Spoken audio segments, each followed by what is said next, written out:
Vijayawada university మంచి భవిష్యత్తు కోసం తెలుగు విద్యార్థులు ఇష్టపడే యూనివర్సిటీ. కాల్ 9059052378 9059052379.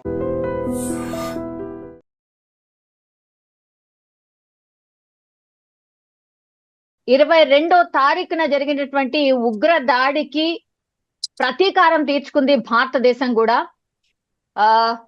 సో ఈ రోజు very very good morning for all the Indians అనుకోవచ్చు.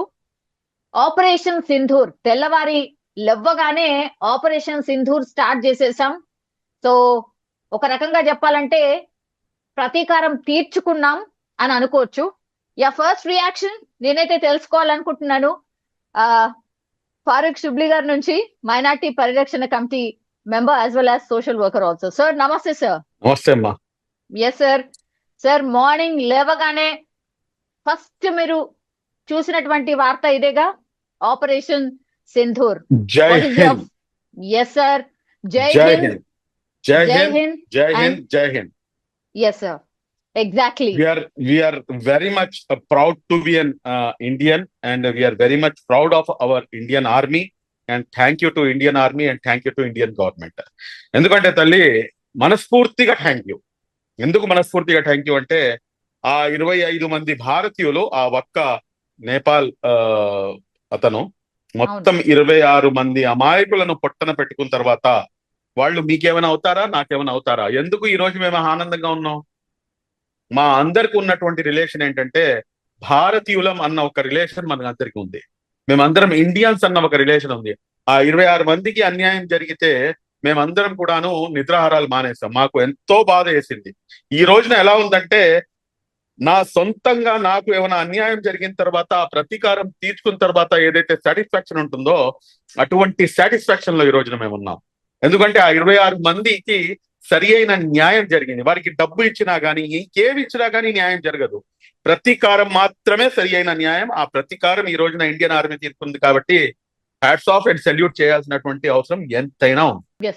సార్ ఆపరేషన్ సింధూర్ దీనిపైన మీ ఒపీనియన్ ఏంటి సార్? అది పెట్టాల్సిందేనా అంటారా? నువ్వు హిందువా ముస్లింవా ఇంకొక పని చేసి కలమా చదవమని చెప్పేసి కేవలం కేవలం కేవలం పురుషుల్ని మాత్రమే చంపినటువంటి ఈ దుర్మార్గులు ఏదైతే సింధూరం ఉందో, నా ఆడబిడ్డల యొక్క సింధూరం ఏదైతే ఉందో, నా సోదరి మండలి యొక్క సింధూరం ఏదైతే ఉందో దాన్ని తుడిచివేసే ప్రయత్నం చేశారు.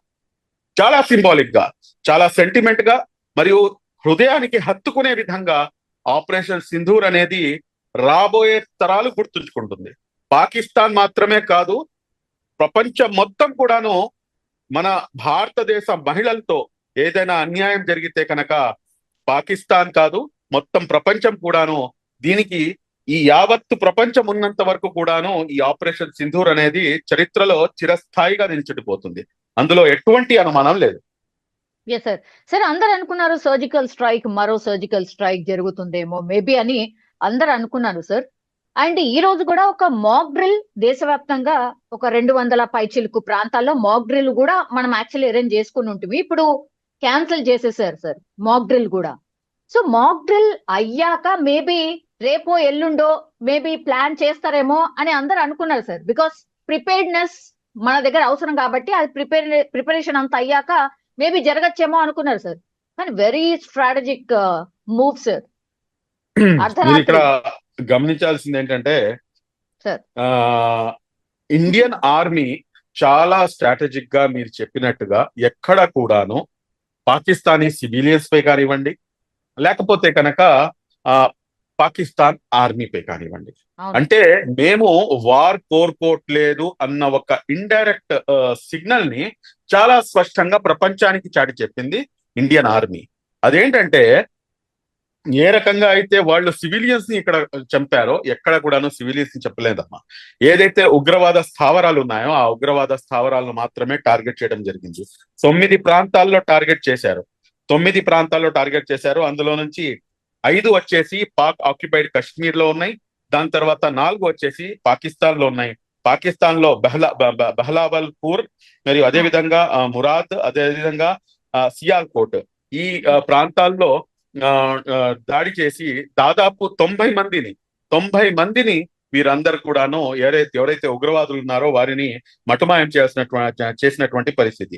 ఇంకోటి మీరు ఇక్కడ గమనించాల్సినటువంటి అవసరం ఏంటంటే, ఏదైతే అగ్రీడ్ ఇంటర్నేషనల్ బార్డర్స్ ఉన్నాయో దాని తర్వాత లైన్ ఆఫ్ కంట్రోల్ అంటే పాక్ ఆక్యుపైడ్ కాశ్మీర్ లో ఉండేటటువంటిది లైన్ ఆఫ్ కంట్రోల్. కానీ అగ్రీడ్ ఇంటర్నేషనల్ బార్డర్స్ అదే విధంగా పాక్ టెరిటరీ ఏదైతే ఉందో అందులో దూరి మరి ఈ రోజున ఏదైతే ఉగ్రవాదులు ఎవరైతే వారి యొక్క స్థావరాలు ఉన్నాయో వాటిపై దాడి చేయడం నిజంగా హర్షణీయం, నిజంగా స్వాగతించదగ్గ అంశం ఇది.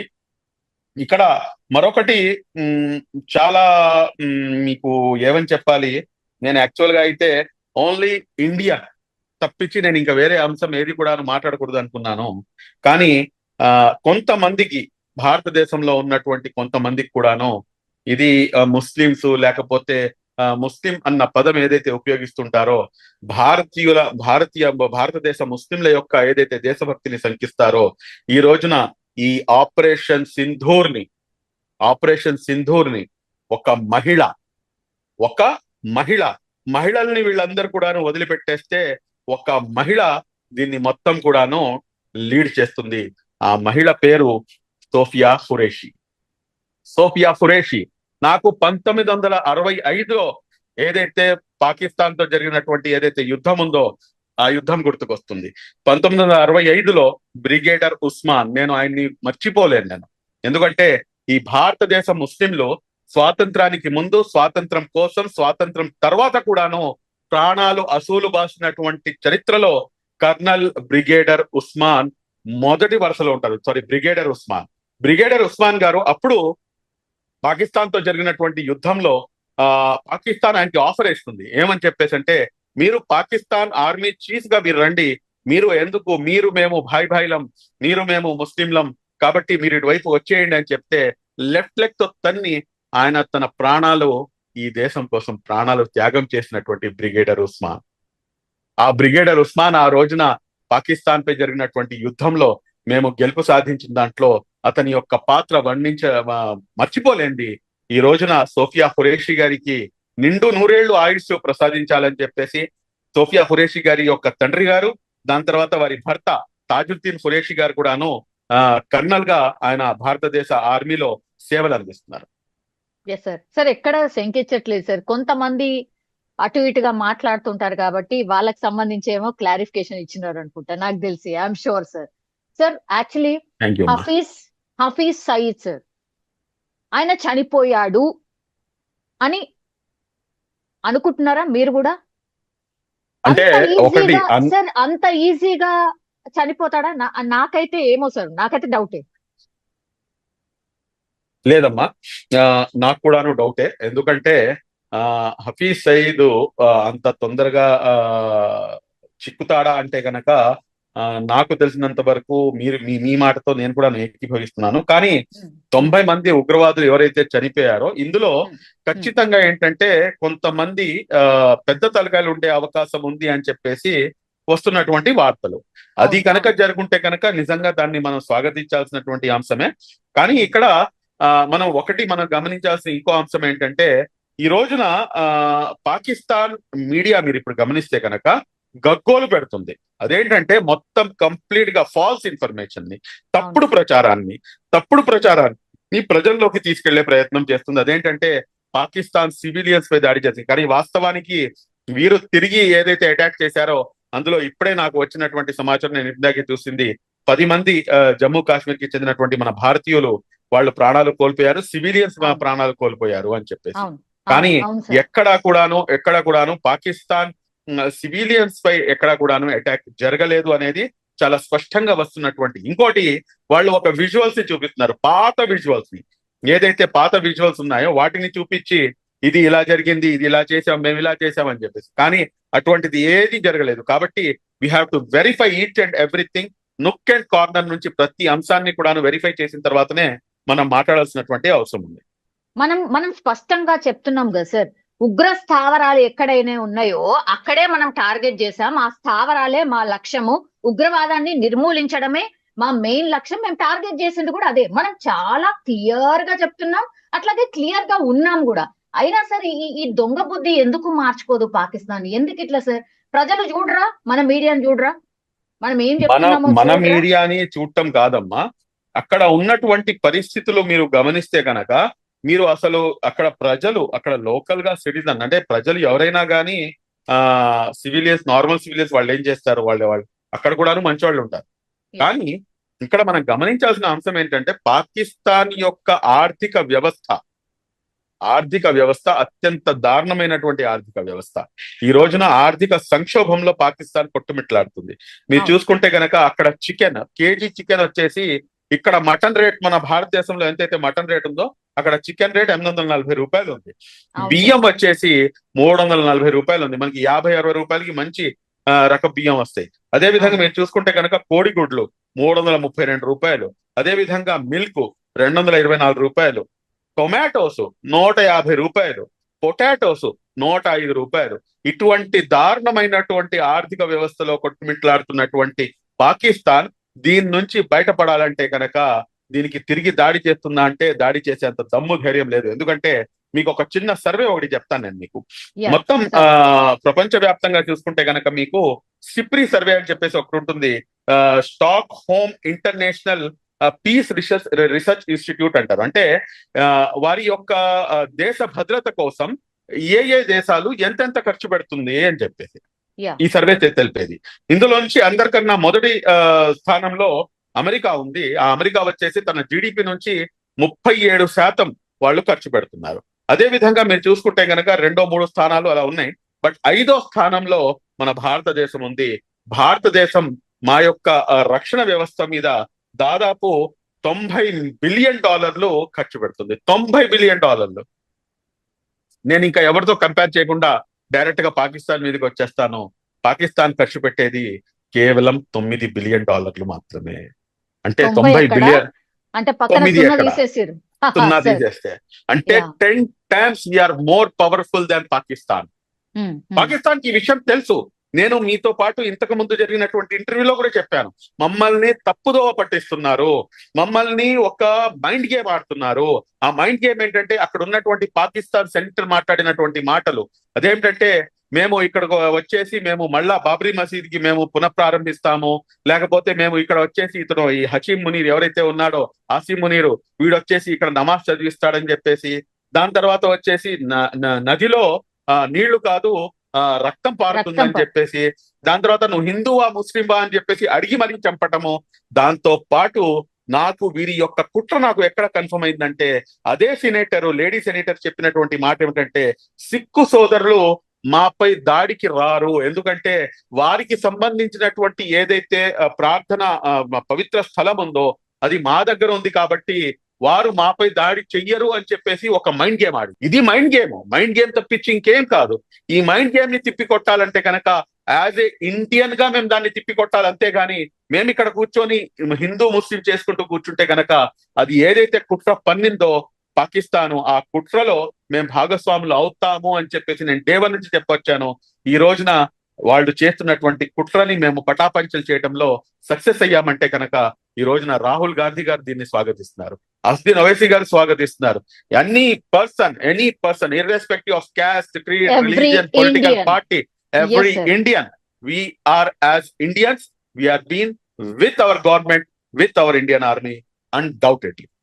లెసన్ నేర్చుకుందా పాకిస్తాన్? లెసన్ నేర్చుకుందా లేకపోతే తిరిగి ఏమైనా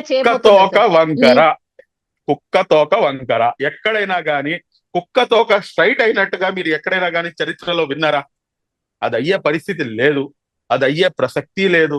కాబట్టి పాక్ పరిస్థితి ఏంటంటే కుక్క తోక వంకర అనే సామెత పాకిస్తాన్ కి సరిగ్గా సూట్ అవుతుంది. కాబట్టి ఇక్కడ ఇంకోటి మీరు గమనించాల్సినటువంటి అంశం ఏంటంటే, ఇక్కడ పాకిస్తాన్ కి బయట నుంచి ఎవరు కూడాను దాయాది దేశం అని చెప్పేసి మమ్మల్ని భావించాల్సిన అవసరమే లేదు. మాకు అసలు శత్రు దేశంగా పరిగణలోకి కూడాను మేము తీసుకోకూడదు అంటారు. ఎందుకంటున్నానంటే అక్కడ లోకల్ గా ఉన్నటువంటి మీరు ఒకసారి చూసుకుంటే కనుక జుల్ఫికార్ అలీ భుట్టోని చంపింది ఎవరండి? పాకిస్తాన్ ఆర్మీ. అదే విధంగా బేనజీర్ భుట్టోని చంపింది ఎవరండి? పాకిస్తాన్ ఆర్మీ. అదే విధంగా నవాజ్ షరీఫ్ ని గద్దె దింపి ఇప్పుడు ఉన్నటువంటి అతని సోదరుని గద్దెకి ఎక్కించింది ఎవరండి? పాకిస్తాన్ ఆర్మీ. అంటే భుట్టోపై షరీఫ్ పై భుట్టోని ఉసగొలిపి వారి యొక్క రాజకీయ పబ్బాన్ని గడుపుకునేటటువంటి ఏదైతే పాకిస్తాన్ ఆర్మీ ఉందో, ఈ పాకిస్తాన్ ఆర్మీ చీఫ్ ఆసిమ్ మునీరు అతను ఎప్పుడో దిగిపోవాలి. వీళ్ళే సొంతంగా ఏంటంటే వీరే కొంతమంది 5 మిలిటరీ జనరల్స్ ని ఎక్స్టెన్షన్స్ ఇచ్చుకొని వీళ్ళే కొనసాగుతున్నారు. అక్కడ వాళ్ళకి ఇంటర్నల్ గా ఉన్నటువంటి సమస్యలు అనేకమైనటువంటి ఉన్నాయి. కాబట్టి పాకిస్తాన్ తో మనం అసలు ఎక్కడ కూడాను మాకు అసలు శత్రు దేశంగా కూడాను భావించాల్సినటువంటి అవసరం లేదు. యా మీరన్నట్టుగా ఇప్పుడు కుక్క తోక వంకర సార్, మరి ఏం చేస్తుంది పాకిస్తాన్? మీరన్నట్టుగా మళ్ళా పోనీ వాళ్ళకి బలం ఉందా అంటే అది కూడా లేదు. ఆర్థికంగా దెబ్బతినుంది. ఆల్రెడీ సామాన్యులకైతే అసలు ఏది కొనేటట్టు లేదు, ఏం తినేటట్టు కూడా లేదు ఆడ పరిస్థితి. ఇంకోటి సార్, మొన్న ఒక మస్జిద్ లో మత పెద్ద ఎవరో అడిగినరు అక్కడ ఉన్న వాళ్ళని. ఐ థింక్ ఇస్లామాబాద్ లో లాల్ కి సంబంధించి లాల్ మస్జిద్ ఏదో సంథింగ్ ఉంది సార్. అక్కడ ఆయన మత పెద్ద అడిగాడు. క్లియర్ గా వీడియో కూడా వచ్చింది సార్, చాలా వీడియో వైరల్ కూడా అయింది. అందులో అడుగుతున్నాడు, పాకిస్తాన్ అండ్ ఇండియా మధ్య యుద్ధం జరిగితే యుద్ధం కోరుకుంటున్నారా అని అంటే, ఎవరైనా కోరుకునే వాళ్ళు లిఫ్ట్ ఇట్లా హ్యాండ్ లేపండి అని అంటే ఒక్కళ్ళు కూడా హ్యాండ్ లేపలేదు సార్. కొన్ని వందల మంది ఉన్నారు మస్జిద్ లా. సో పౌరులు అసలు కోరుకోవట్లేదు సార్. అక్కడ ఉగ్రవాదులను 100%. పెంచి పోషించడము ఎందుకు, ఇట్లా వాళ్ళ నష్టం చేసుకోవడం ఎందుకు సార్? ఇది ఎప్పుడు అర్థమవుతుంది పాకిస్తాన్ కి? మరి ఈ వాళ్ళ యొక్క పరిస్థితి చాలా దయనీయమైనటువంటి పరిస్థితి అమ్మ వాళ్ళది. వాళ్ళు ఏంటంటే ఇప్పటికైనా కానీ మారకపోతే కనుక మేము ఏదైతే అఖండ భారతదేశం ఉందో ఆ అఖండ భారతదేశం వైపుకి అడుగులు వేయాలి అని చెప్పేసి మన ప్రధాని నరేంద్ర మోదీ గారికి మనం ఇవ్వాల్సినటువంటి మెసేజ్ అయితే అదే. అఖండ భారతదేశంలో పాక్ ఆక్యుపైడ్ కాశ్మీర్ ని కూడా ఎంత ఆనందంగా ఉంది చూడండి. అఖండ భారతదేశం అంటే ఒక రకమైనటువంటి ఫీలింగ్ రావట్లేదు. మళ్ళా ఏదైతే పురాతనమైనటువంటి మన భారతదేశం ఉందో దాన్ని మనం కైవసం చేసుకొని అందరినీ కూడాను కలుపుకొని మనం ముందుకు పోదాం. అఖండ భారతదేశాన్ని నిర్మించే దిశగా కనుక మనం అడుగులు ముందేస్తే ఆఫ్ఘనిస్తాన్ దగ్గర నుంచి తీసుకొని ఇటు పాకిస్తాన్, పాక్ ఆక్యుపైడ్ కాశ్మీర్ కానివ్వండి, లేకపోతే బంగ్లాదేశ్ కానివ్వండి, వీళ్ళందరినీ కూడాను మనం ఇచ్చేసుకుంటే అంటే అటువంటి పరిస్థితులు వస్తే గనక ఖచ్చితంగా అఖండ భారతదేశం వైపు అడుగుపెట్టి అక్కడ ఉన్నటువంటి ప్రజల్ని కూడాను సుఖశాంతులతో నివసించే విధంగా మనం అవకాశం కల్పించాలని చెప్పేసి కూడా నేను భావిస్తాను. సార్ చైనా రెస్పాండ్ అయింది సార్, కొంత ఆందోళన వ్యక్తం చేసింది. అణ్వాయుధాలను కలిగినటువంటి పొరుగు దేశాల మధ్య భీకర ఉద్రిక్తతకు కారణం ఏంటి అనేది తెలుసుకునే ప్రయత్నం చేసింది. ఇరు పక్షాలు సంయమనం పాటించాలని కోరుతోంది సార్. ఇక్కడ సరే ఇప్పుడు మాట్లాడటం వేరండి. చైనా ముందు మన భూభాగాన్ని ఏదైతే కైవసం చేస్తుందో దానిపై కూడాను సమాధానం అడగాల్సినటువంటి పరిస్థితి. ఎవరైతే దొంగ ఉన్నాడో ఆ దొంగ వచ్చేసి అరే దొంగతనం చేయకూడదు, అది మహాపాపం అని చెప్పినట్టుగా ఉంది నాకైతే. అంతే కదమ్మా, మా యొక్క భూభాగాన్ని కొంత ఆక్యుపై చేస్తున్నారు, దానిపై కూడాను మనం జవాబు ఇవ్వాల్సినటువంటి అవసరం ఉంది. కానీ తప్పకుండా రాబోయే రోజుల్లో దానికి కూడాను జవాబు ఇస్తారేమో, వేచి చూద్దాం ఇన్షాల్లా. సార్ ఇజ్రాయెల్ మద్దతు తెలియజేసింది సార్. ఉగ్రవాదంపై పోరులో భారత్ కు ఇజ్రాయెల్ మద్దతు తెలియజేసింది. ఆపరేషన్ సింధూర్ ను సమర్థించింది సార్. ఇజ్రాయెల్ యొక్క మద్దతు ఎలాంటిదంటే, ఎవరి చేతులకైతే పసికూనలు 5 సంవత్సరాల లోపల ఉన్నటువంటి పసికూనలు ఏదైతే ఉన్నారో వాళ్ళని 2000 కన్నా ఎక్కువ మందిని పొట్టన పెట్టుకున్నటువంటి ఇజ్రాయెల్ అటువంటి వాళ్ళ యొక్క మద్దతు నాకు తెలిసి అవసరం కూడాను లేదు అని చెప్పి నేను బహిరంగంగా చెప్తాను అన్నమాట. ఎందుకంటే పాలస్తీన్ ప్రజలు వాళ్ళ యొక్క భూభాగం కోసం, వారి యొక్క ఏదైతే స్వాతంత్రం కోసం, నిజంగా లిటరలీ చెప్పాలంటే అది స్వాతంత్ర పోరాటం, అది వాళ్ళు చేస్తుంది. ఆ స్వాతంత్ర పోరాటం కోసం వాళ్ళు చేస్తున్నటువంటి పోరాటానికి అసలు ఇజ్రాయెల్ 1947కు ముందు 45కు ముందు ఇజ్రాయెల్ అనేది ఈ చిత్రపటంలో ఎక్కడ లేదమ్మా. అసలు చిత్రపటంలో, మొత్తం ప్రపంచ చిత్రపటంలో ఎక్కడా లేదు. కాబట్టి ఈ రోజున ఏంటంటే ఏదో విధంగా మేము మీతో పాటు ఉన్నాము అని చెప్పేసి చెప్పుకునే ప్రయత్నం చేస్తుంది. కానీ ఇజ్రాయెల్ యొక్క పరిస్థితి ఎలా ఉందంటే, మీరు అంటే అక్కడ వాళ్ళ పరిస్థితి చాలా చిన్న కంట్రీ కూడాను అనలేము పలస్తీన్ ని. అటువంటి పరిస్థితి వాళ్ళది. వాళ్ళపై విరుచుకుపడ్డారు, కానీ గెలిచిందా అంటే గెలవలేకపోయింది. ఇక్కడ భారతదేశం యుద్ధాన్ని కోరుకోవట్లేదు. ఏదైతే ఉగ్రవాద చర్యలు ఉన్నాయో, ఏదైతే ఉగ్రవాద స్థావరాలు ఉన్నాయో దాన్ని మటుమాయం చేసి నిజంగా ప్రస్తుతం ఉన్నటువంటి సమాజం దేనికి ప్రయారిటీ ఇస్తుంది? ఆర్థిక సంబంధాల చుట్టూ మాత్రమే తిరుగుతోంది. మళ్ళీ ఎన్నికలంగానే చాలా విరక్తి కలుగుతున్నాం. మంచి అనిపిస్తుంది కదా, లేడీస్ కూడా ఛాలెంజింగ్ జాబ్స్ చేసినప్పుడు చాలా బాగుంటది. ట్రాఫిక్ అసిస్టెంట్స్ గా నియమించిన ట్రాన్స్జెండర్స్ అందరితో సాల్యూట్ చేయించుకుంటున్నారు. ఫుడ్ డెలివరీ ఇవ్వటానికి వెళ్ళినటువంటి డెలివరీ బాయ్ అనిల్ పై కళ్ళ ముందు పెళ్ళండి